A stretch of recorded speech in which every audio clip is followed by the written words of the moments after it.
I told you that I was anxious to hear what I have to say. And I think I have a pretty good idea what I'm going to say, but I'm really, really excited about doing it. Now open your Bibles to the book of Esther. The book of Esther. I don't know of a book in the whole Bible that I enjoy reading and enjoy preaching about than the book of Esther. And to tell you the reason why, because the book of Esther, you couldn't find a person who was a novelist dream up a better plot to put in a book as is contained in the book of Esther. I'm telling you, it's got all of the elements of a tremendous story. Is that better, Jim? Okay, yeah, all right. Jim checking the tie, make sure it's in there right. All righty. Oh, the cord, all right. Okay, all right. Now, Jim, that's all right now? Okay. May I go ahead now, Jim? All right. Okay, thank you. Okay, now the book of Esther. I don't know how much you have read the book of Esther.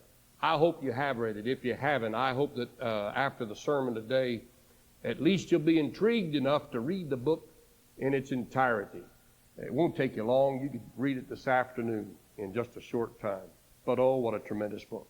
Now, in case you don't know much about the book of Esther, let me go through just the first 5 or 6 chapters, because that's as far as we'll be able to go in it. Here is a story, and we'll go chapter by chapter. Chapter 1 in the book of Esther. If you read it, this is the basis, the foundation of what you read. First of all, you're introduced to a man by the name, that's a hard name to pronounce, but it's Ahasuerus. How'd you like to have that moniker hung on you? Ahasuerus. Now, Ahasuerus is his biblical name, but he has a historical name. And if you know anything about ancient history, you may recognize him by his historical name, and he is called in history Xerxes. Now, that's not much better than Ahasuerus, but at least some people recognize him because they've studied ancient history, and they know Xerxes. And Xerxes and Ahasuerus, the same person, he just happens to be the king or the emperor of the great Persian Empire. Now, the reason why he is so prominent in history is because he did something in history, they say, was a part of that which changed the world. For instance, I remember reading some time ago that there were approximately, now you historians may be correct me on this, but I've read somewhere that there are approximately 10 or a dozen battles that have been fought in the world that have changed the course of history. Isn't it about 10 or a dozen, something like that? Okay. That history was changed because of the outcome of at least 10 major strategic battles fought in human history. And one of these battles was fought by an army led by this fellow Xerxes, or Ahasuerus, the very man we're reading about here in the book of Esther this morning. And maybe you'll remember this. Xerxes, the emperor of the Persian Empire, he got an army together, they say, that numbered over 300,000, probably 375 to 400,000 soldiers and sailors. And he invaded Greece. But at a famous battle, what was it? I never can keep those Greeks. Pericles, Popsicle, or what was the name of that battle over there? Thermopylae, that's it, the Battle of Thermopylae. The Battle of Thermopylae is considered to be one of the most important battles fought in all of human history because it changed the course of history. Now, this is what happened. And that was fought by the Spartans, right? The Spartans, those famous, hard-bitten soldiers of ancient Sparta, who repulsed the invasion of Xerxes at Thermopylae in Greece, because this is what happened. They figure human history was changed because the center of civilization in those days had an eastern center, and that was Persia. And they had a western center, and that was Greece. And Xerxes attempted to invade Greece and to conquer those people. The Battle of Thermopylae changed that, and Xerxes had to go back to Persia.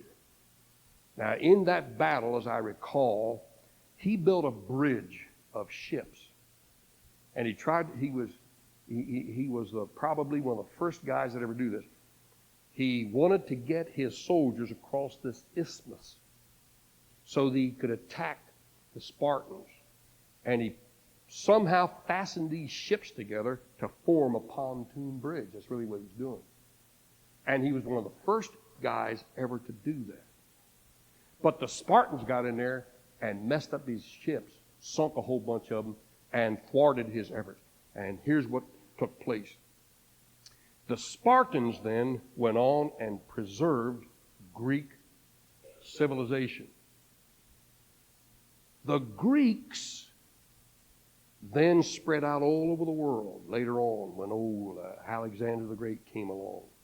And Greek culture was so refreshing and wonderful. They put the great emphasis on learning and on freedom and on democracy. And then the Romans borrowed all of that from the Greeks and established the great Roman Empire. And then the Roman Empire continued into European civilization. And out of European civilization came what we now recognize today as Western civilization. And from the Western civilization in Europe is where all of us came from. So you see right here today, we are under the influence of Western civilization and Western culture, as opposed to Eastern civilization and Eastern culture, which could have happened if the Spartans hadn't turned Xerxes back. You understand that? You find that interesting, or were you bored? Okay, have your way. All right? But anyway, here's one of those great battles. And I just call your attention to it because, to me, it makes this story all the more interesting. And here's Ahasuerus. Well, here's Ahasuerus. And Ahasuerus, great big guy, and tremendous empire, and he had a big feast and a celebration that lasted, what did the Bible say, 7 months. Imagine having a party lasting 7 months, or well, I forget how many months, but it's several months there. You read it in the first chapter. And at the conclusion of this great big time of festivity, probably celebrating some victory or something, he got pretty well snookered. He got drunk. He drank a lot of the wine that he provided. And he called for his wife and the queen, whose name was Vashti. And he wanted her to come in because she's a very, very beautiful woman. And he wanted to show her off. And there's some suggestion that maybe he wanted to show off more than her pretty face. Now, there's some suggestion that, and she said, no, I'm not going to. Well, God bless her. If that be the case, she said, no, I'm not going to. I'm not going to go in there and be a spectacle and let those drunken slobs look at me. And so she refused to come. Well, after she refused to come, some of his men got together and said, hey, listen, we can't have this. He said, if you let her get away with that, she being the queen and everything, with the influence of her office, the next thing you know, she'll be starting an ERA movement and want to equal rights put in the Constitution and say, we just can't have that. Oh, I love this first chapter. And it said, all right, women, down. Get in your place, see. This is a man's chapter. You talk about chauvinists. This chapter is all filled with chauvinists. So the men said, we can't have that. So they urged the king to banish her, which he did. And that's chapter 1. Pretty good chapter for us men, right? Put those women in their place. Took care of that right now. Chapter 2 is pretty good chapter 2. That ought to appeal to men. Because chapter 2 tells us that some of the men came to Xerxes or Ahasuerus and saw he was pretty lonesome. And he said, I don't like this idea of not having a queen. I don't like this idea of not having a wife. And they said, well, now listen, we can solve that. Tell you what, we'll get you a new wife. Get you a new queen, and we'll have a beauty contest. We'll call it the Miss Persia contest, which was a forerunner of the Miss Universe contest. So they put on this beauty contest, And they went all over, all of the provinces of ancient Persia, got all these beautiful girls to enter the contest, and then the king was going to pick out from that beauty pageant the one that he wanted to be queen. Well, they did that. And in chapter 2, we're introduced to one of the contestants in this beauty contest, and her name is named Hadassah. That's her Jewish name. But she also has a Persian name, and her Persian name is Esther. And she's the one for whom this book is named, the Book of Esther. Okay, now, she's one of the contestants in the contest. And as you might suspect, she finally won the contest and became the queen. But in chapter 2, we see there's a little hitch to the whole story. And it just so happens that this beautiful girl who enters the contest and eventually wins the contest and becomes the queen, and she is the most beautiful woman in all of Persia. It just so happens that she is Jewish. And that becomes the foundation of the whole story of the Book of Esther. Okay, that's chapter 2. Then in chapter 2, we're also introduced to another character in this story, and his name is Mordecai. Now, Mordecai is Esther's uncle. Esther's parents died, and her uncle took the little orphan girl and raised her. And Mordecai said to Esther, now don't tell him you're a Jew. Hide your identity because it won't be pleasant for you. So she didn't tell anybody. And she went on, won the contest, and became the queen. Great story, right? Now, the last 3 verses of chapter 2, another little subplot comes into this intriguing overall story of the book of Esther. And in the last 3 verses of chapter 2, those verses describe that Mordecai, Esther's uncle, he of course is a Jew too, he's standing in the king's gate, and he evidently overhears a conversation between 2 fellows who are dissatisfied with Ahasuerus the king. And these 2 guys are involved in the court. They have access to the king, and they plot his assassination. They're going to kill him. And Mordecai overhears it.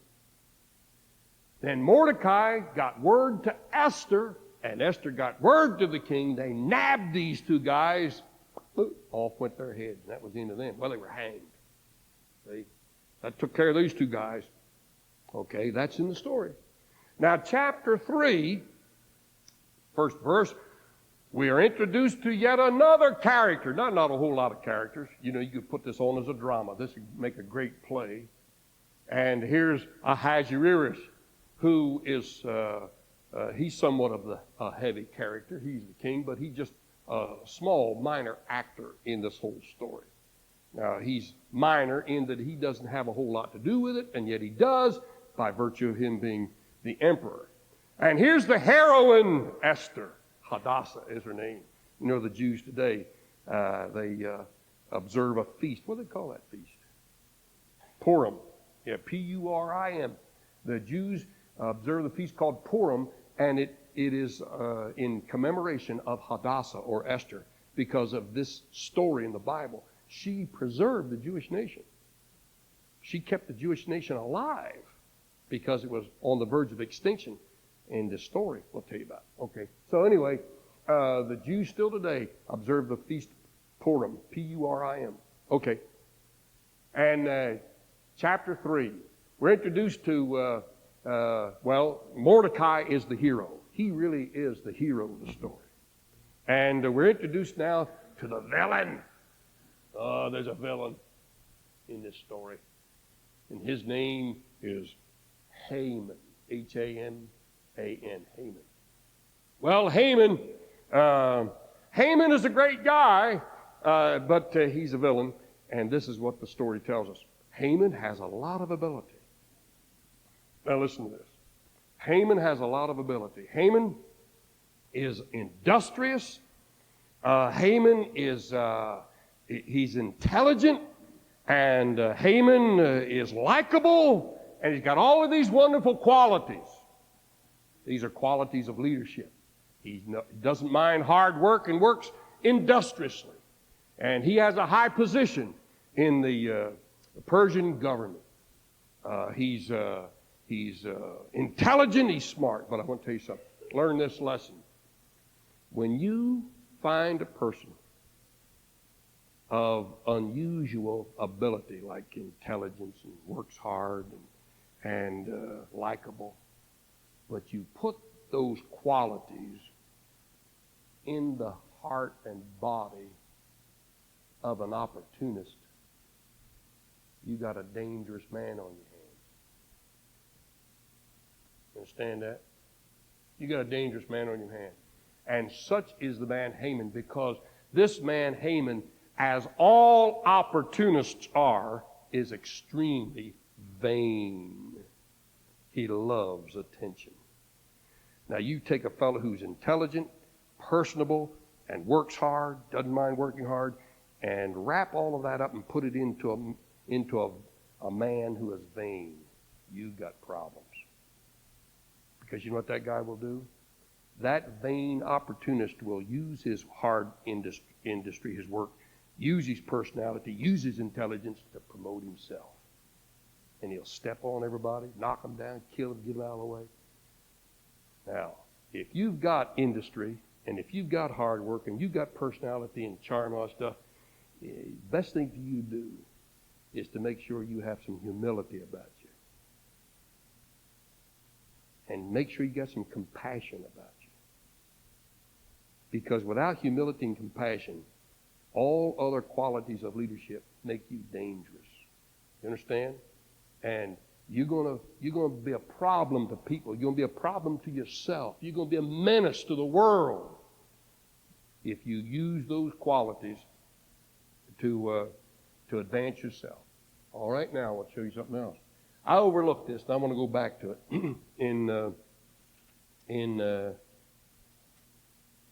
Well, no, I'm all right. I'm in good place here. So that's chapter 3. Haman, this villain. Haman, the story develops, resents Mordecai because Haman, this vain opportunist, loves the fact that because of his position, people are supposed to bow to him as he goes by. And this fellow Mordecai recognizes that Haman has some good qualities, but he also knows he's a dangerous character. And that just goes against the grain of Mordecai. And Mordecai says, I ain't bowing to that guy. I'm not giving in to that fellow, because I know if I bow to him, it will only encourage him in his vanity, and he needs somebody to check him. So Mordecai does not bow to him. This makes Haman furious. Haman also knows that Mordecai is a Jew, so then he goes into the king, and he uses his charm, and he uses his position, and he uses his intelligence to further his selfish purposes, and he suggests to the king, by telling a bunch of lies, that all the Jews should be killed. And his resentment particularly is aimed at Mordecai. And he hates Mordecai and all of those whom he represents. And you learn another lesson here. You know, there's some people who just hate for the joy of hating because it gets in their way. And I see the hatred a lot of people have toward Christians. And I want to tell you something. Did you know, on the part of a lot of people, more than you realize, hate Jesus Christ, and consequently they hate you if you're a Christian? I mean, they may smile to your face, but in their souls they seethe with a hidden anger. Oh, if you were to accuse them of that, they would deny it on a stack of Bibles. But deep down in their heart, buddy, they have no time for Christians. And if you drop dead, they'd be satisfied. Okay? So that's chapter 3, and here's old Haman suggesting to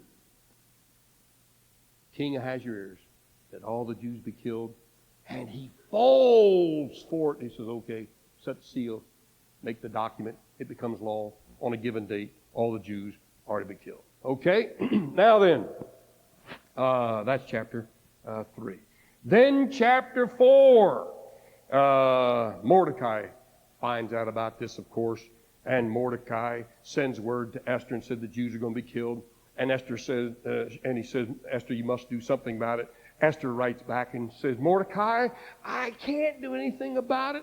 Listen, I'm just the queen. I don't have any influence over the king. He said, and she said, after all, the king is such a busy man, and he has a strict schedule. And it's the law that if anybody goes into the king and interrupts him during his schedule, he said, he just kills them. He said, and nobody can come in unless the king invites them in. So she sent that word to Mordecai, so I can't do much about it. Mordecai writes back and said, well, listen, you better do something about it, because if you think that being queen is going to save you, you got another think coming, because the law says all Jews, you're a Jew, you're going to get killed too. And you know the laws of the Medes and the Persians, the laws of the Medes and Persians cannot be altered, they can't be changed. Once they're enacted, they are to be enforced. And that's the truth. You've heard the famous laws of the Medes and Persians. So he said, you can't escape. And she wrote back and said, well, I don't know about that. And then he wrote back to her and said something that to me is one of the most marvelous, wonderful verses in all the Bible. And we'll just take time to look at it in Esther chapter 4 and verse 13. Then Mordecai commanded to answer Esther, think not with thyself that thou shalt escape in the king's house more than all the Jews. For if thou altogether holdest thy peace at this time, then shall their enlargement and deliverance arise to the Jews from another place.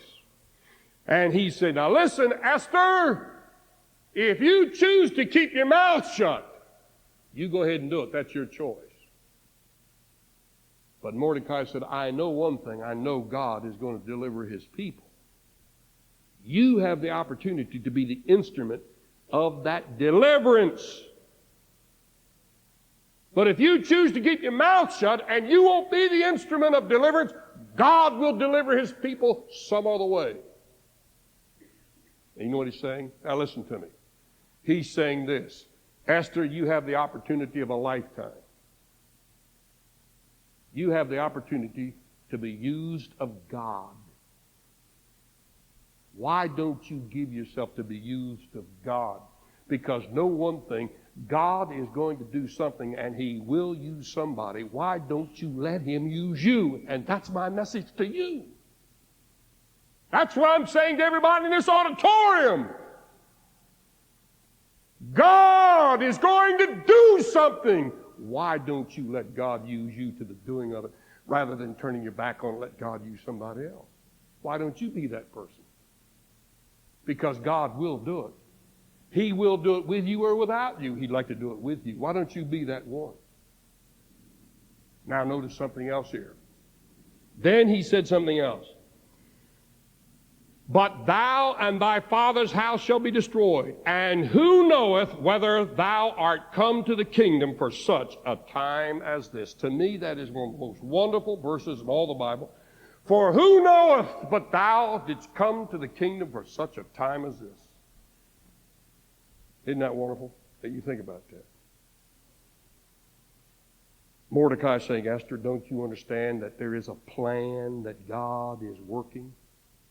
And you are a part of that plan. And who knows, Esther, the very fact that you're a Jewess, the very fact that you're the queen, and the very fact that this law is about to be passed to kill all the Jews, don't you understand, Esther? God is in control, and God has evidently brought you to the kingdom for such a time as this. Now listen. God is never too early, God is never too late, and God is never wrong.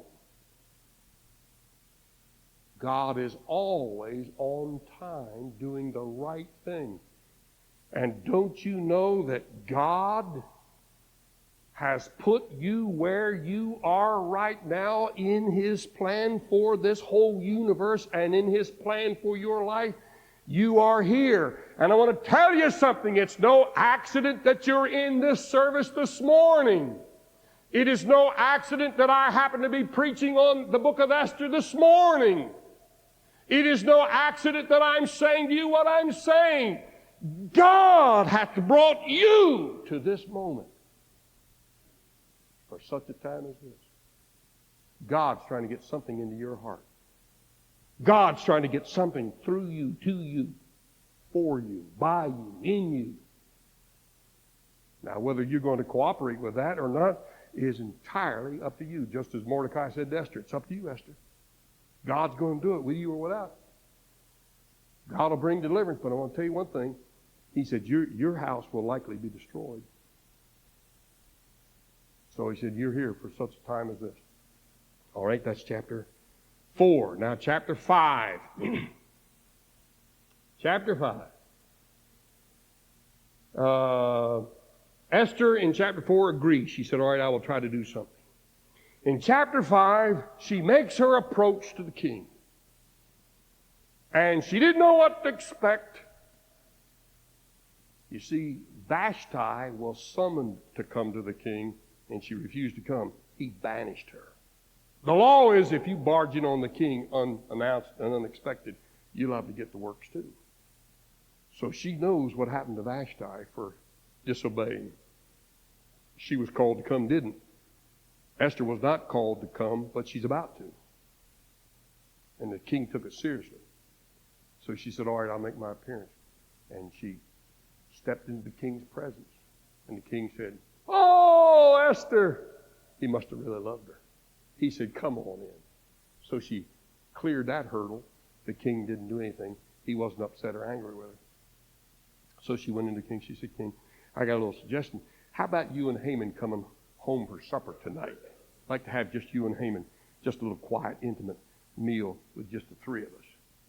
And he said, well, sure, let's set it up. So chapter 5, they had the little meal. And Esther said, now, Haman, tell you what I want to do. I want to have another banquet. I want to really fling a big meal for you. And so in a few days, let's have a big meal. So Haman in chapter 5 went home and said, oh, let me tell you. Talk about the vain guy. He was a name dropper.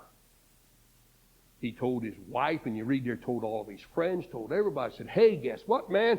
I had a private meal with the king and the queen today, and not only that, but hot dog. They want to have a great big meal with me in a couple of days. Isn't that wonderful? See how important I am? That's chapter 5. Okay? And yet all this availeth me nothing so long as I see Mordecai the Jew sitting at the king's gate. He said, I don't care how many honors I get. He said, just so long as I see that stinking Jew up there, said, I just can't enjoy anything. I want to talk about that in a few minutes. You know that some people got a bug up the crawl that no matter what happens to them, they can't get happy.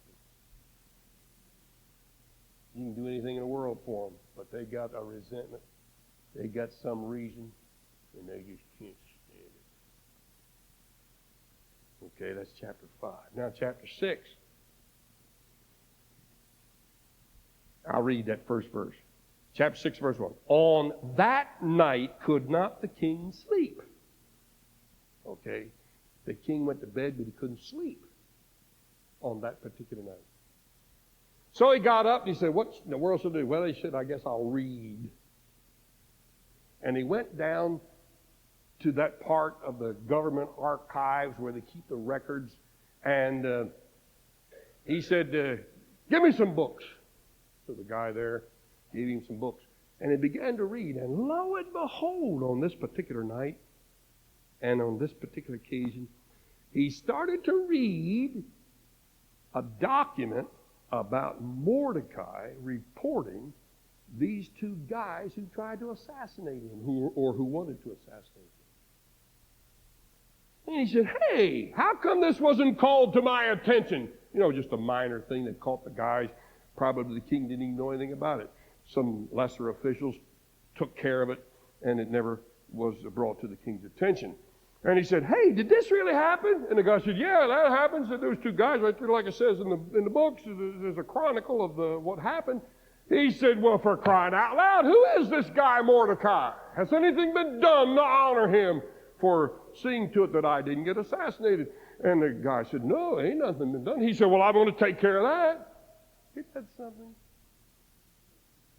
I'll take care of that. He said, this guy needs to be honored. Nothing was done for him? No. So, that's chapter 6. And so then about the time he's finished reading the book, who would walk into the room but Haman? You know, he just happened to walk in. Do you think he just happened to walk in? I don't think so. So there's Haman. And Mordecai said, Haman, how in the world can we really put on a fling-ding for somebody I want to honor?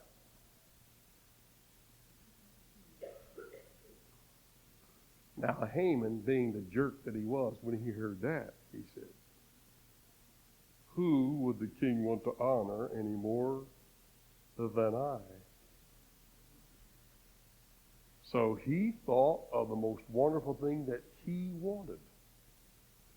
So he suggested to the king to do this for this person the king had in mind to honor, not knowing that it wasn't him, but Mordecai.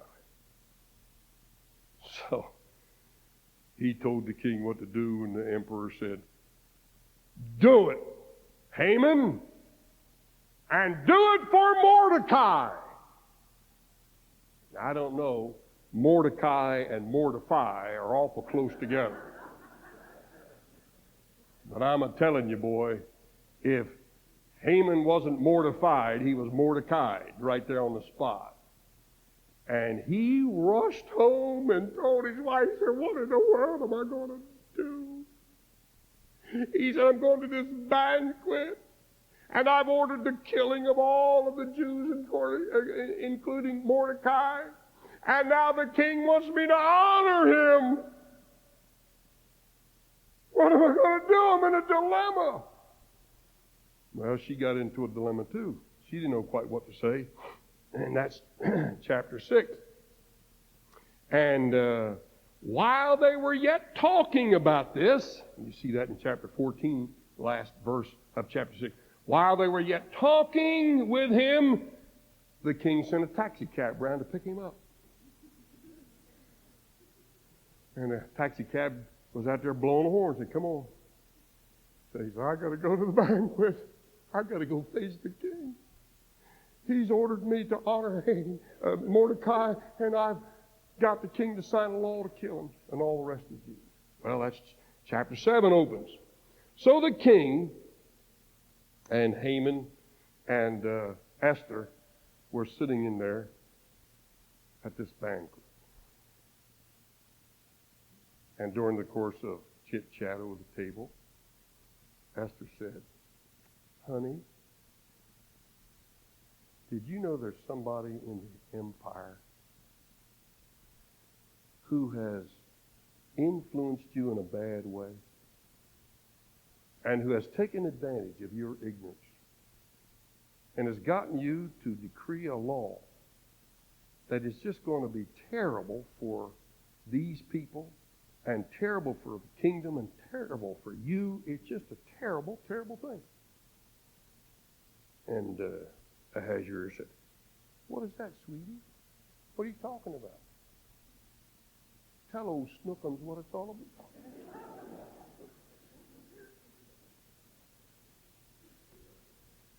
She said, you know that law that you decreed to have all the Jews killed? Oh my land. I'm sorry, I forgot one of the juiciest parts of the story. It was back up there in chapter 5. When I read verse 13, yet all this availeth me nothing so long as I see Mordecai the Jew sitting at the king's table. Then said Zeresh, his wife, and all his friends unto him, let a gallows be made of 50 cubits high, and tomorrow speak thou unto the king, that Mordecai may be hanged thereon. Then go thou in merrily with the king unto the banquet.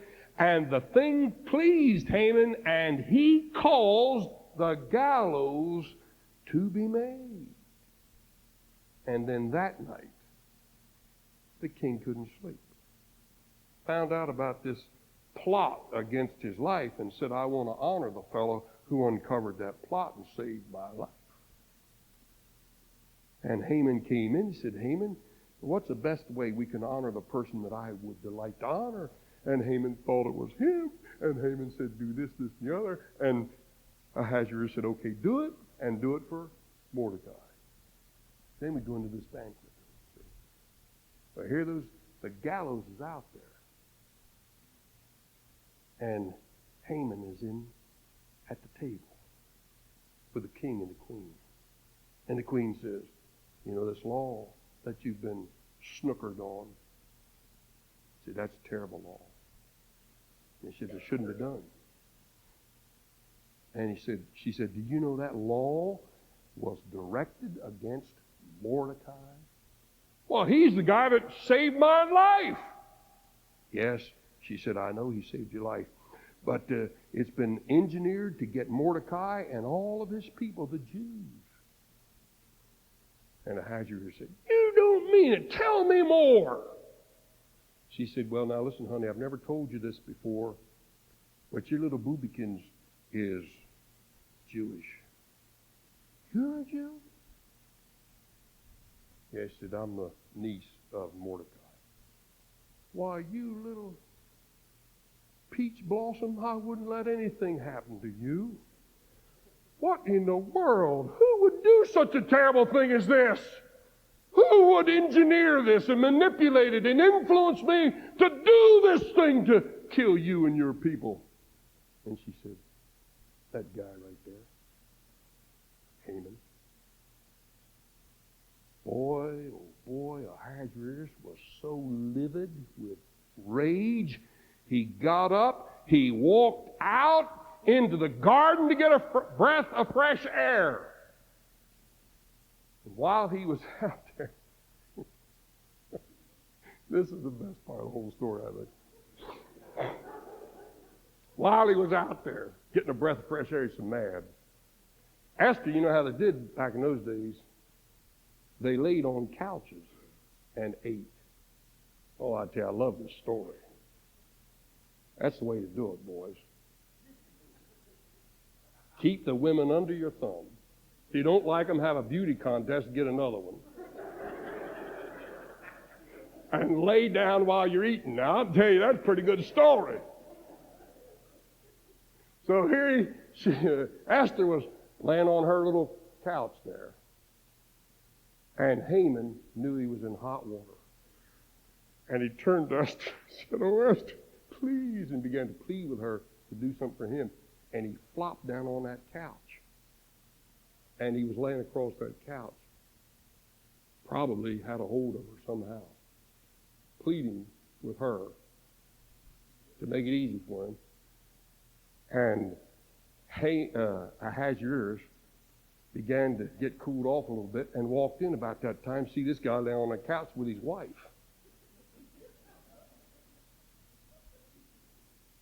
And he didn't like that either.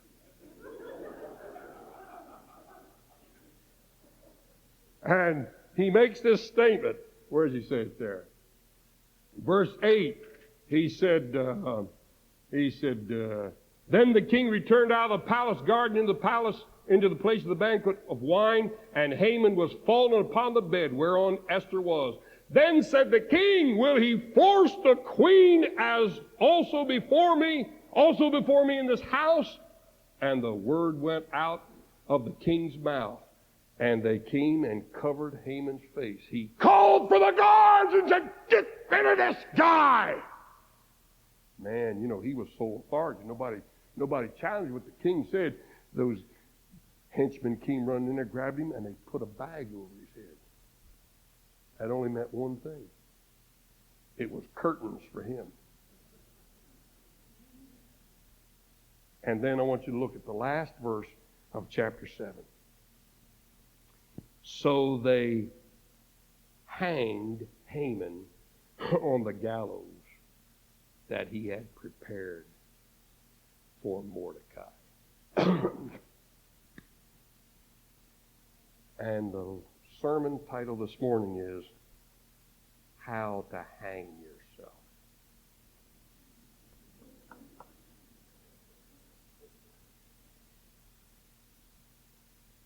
Good story, huh? Now, I'm not going to preach to you. I'm just going to give you my outline. If you want to hang yourself, allow yourself to become an agent of destruction. Haman said, I'm going to kill all those Jews. Now, you become an agent of destruction, and I'm telling you something, buddy, you'll wind up hanging yourself. You say, well, how does that apply to me? I'll tell you how it applies to you. It applies to you fathers here this morning who won't give your hearts to Jesus Christ. You drink your booze. You do all those things that are wrong. Maybe even some of you fathers have your pornographic magazines in your house. Try to get you to come to church like pulling teeth, trying to get you saved like getting a mule across salt water. You won't get saved. You want your way. You're going to do it your way. Let your old lady go to church. She wants to, but you're going to stay home. Your children watch that and see that, and what you don't know is you're an agent of destruction because you're destroying your own home. You be an agent of destruction, buddy. I guarantee you, you're going to hang yourself some of these days. Now, what's the thing for you to do? The thing for you to do is stop being an agent of destruction and be an agent in God's hand of construction. Build up your own life. Get saved. Become a Christian. Know Christ. Live godly. Shake off those stinking guys down there where you work who tell you those filthy jokes, show you that nasty, rotten stuff, fill your mind with a whole bunch of baloney. Stop going to those lousy bars. Stop living a godless life. You're destroying yourself and destroying your family, destroying your wife, destroying your children. Stop being an agent of destruction. Because I'll tell you, it'll hang you. Now, what's the thing for you to do? The thing for you to do is to be a man, be a woman, and step out and say, listen, I'm going to live for God, trust Jesus Christ, and be a Christian. And stop being an agent of destruction. That's how this applies to you. Next thing. What will hang you? Become the victim of personal vanity. Yeah, give in to personal vanity. You be the hot shot. You live for yourself. You be the big hot shot macho. You just take care of yourself. Let the rest of the world go to hell. Give in to vanity. Make sure that everything you do and everything you get and everything you are and every place you go feeds that vanity. Yeah, don't be a humble sinner. Don't ever acknowledge that you're a sinner and worthy to go to hell. Don't ever acknowledge that you need God. Don't ever walk down an aisle of a church in humility in front of people and kneel at an altar and say, I'm a sinner and I need to be saved. No, you just keep on being an object of your own vanity. And you just keep worshiping at the idol of your own splendor. You just go ahead and make yourself your own God. Become the victim of personal vanity. And I want to tell you something, it'll hang you. It'll hang you. Just as surely as you construct the gallows, you're going to walk up those steps of the gallows you made and the rope that you twisted. It's going to go around your neck. Give up this personal vanity stuff. All this materialism, thinking that life consists in the abundance of the things that man possesses. It feeds vanity. Let me tell you how the modern day advertisers do it. You deserve a break today. Yeah, you deserve something. So McDonald's makes millions and millions of dollars feeding your vanity. You deserve something, so go eat one of their hamburgers. Brother, I'll tell you, humanity doesn't deserve all those things. Anyway, here's another thing I saw the other day. I was watching TV. Here came an advertisement. Sunshine, shimmering, glimmering, beautiful, clear blue water, white sandy beaches. You know what they said? After what you've been through, you deserve this. You know what all that does? You don't know it. But selling has zeroed in on your vanity. Making you feel sorry for yourself. Say, hey, I deserve this. Truth of the matter is, you deserve hell. That's what I deserve. I don't deserve nothing. Anything I get, anything you get beyond hell, you ought to just say, thank God for it.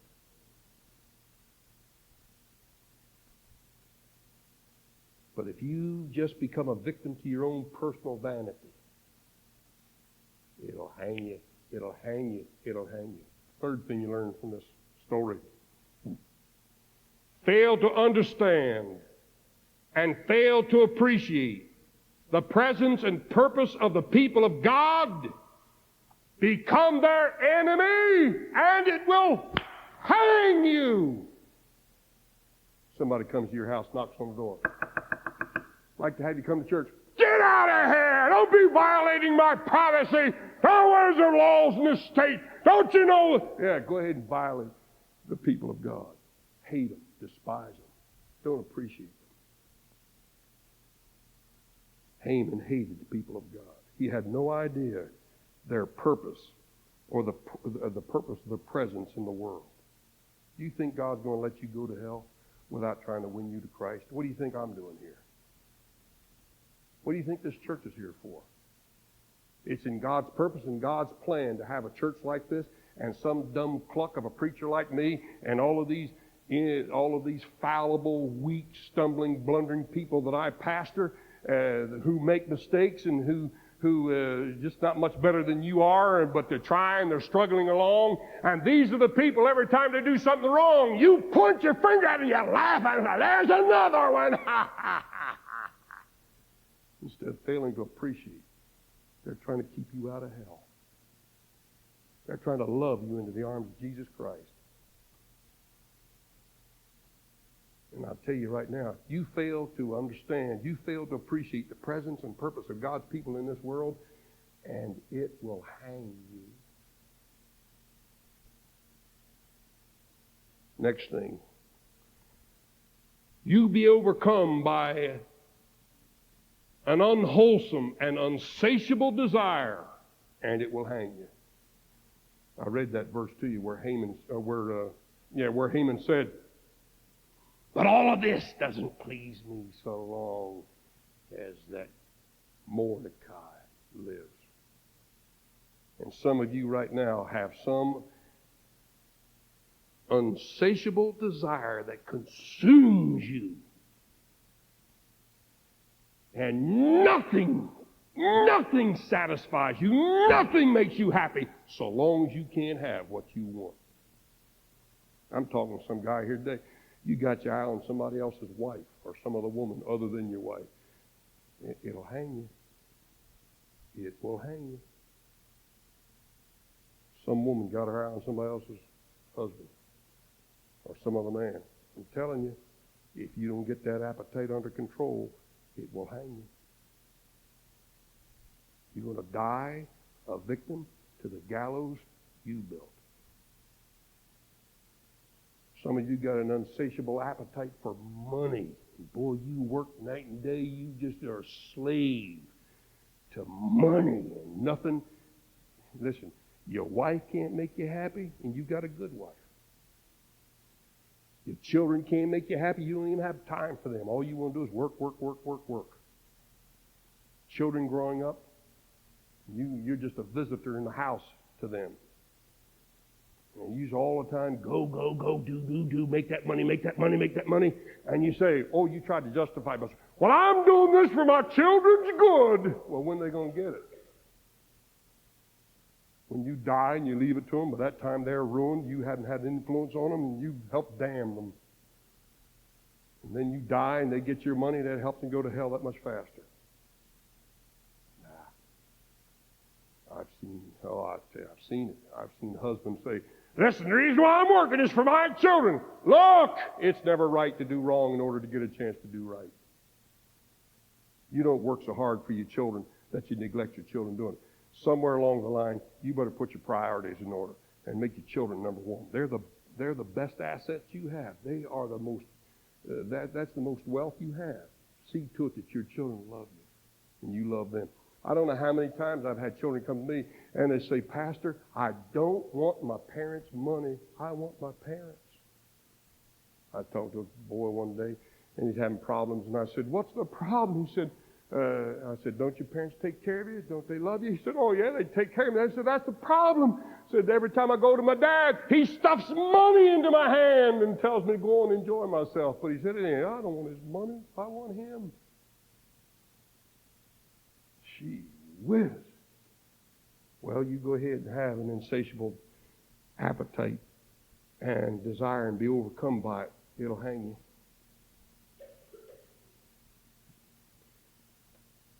Well, I got some others here, but it's too late. I'll finish this up. Now let's pray.